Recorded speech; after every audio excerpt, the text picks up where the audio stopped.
আচ্ছা, আপনাদের ছোটবেলার খেলামবাতির কথা মনে পড়ে? পুতুলের বিয়ে, ইট গুঁড়ি দিয়ে লাল লঙ্কার গুঁড়ো, বালি দিয়ে চাল, ছোট ছোট কাঁকড় পাথর দিয়ে কষা মাংস, আর চারপাশে যা কিছু ওই ঝোপঝাড় থেকে কয়েকটা পাতা তুলে এনে শাক ভাজা।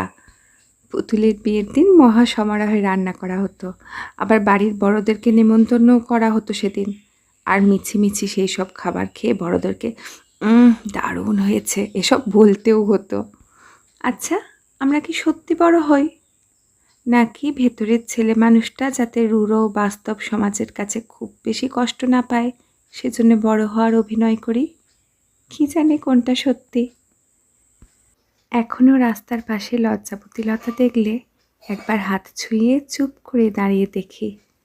কলকে ফুলের মধু খেতে এখনও ইচ্ছে করে। বাড়িতে এত বাসন থাকতেও ছোটবেলার যেরকম কড়াতে খেলামাটি খেলতাম সেই কড়াটাই আমার এখনও ভীষণ প্রিয়। সমাজের প্রয়োজনে বড় তো হতেই হয়, নিজের প্রয়োজনে ছোটটাই না হয় থাকি।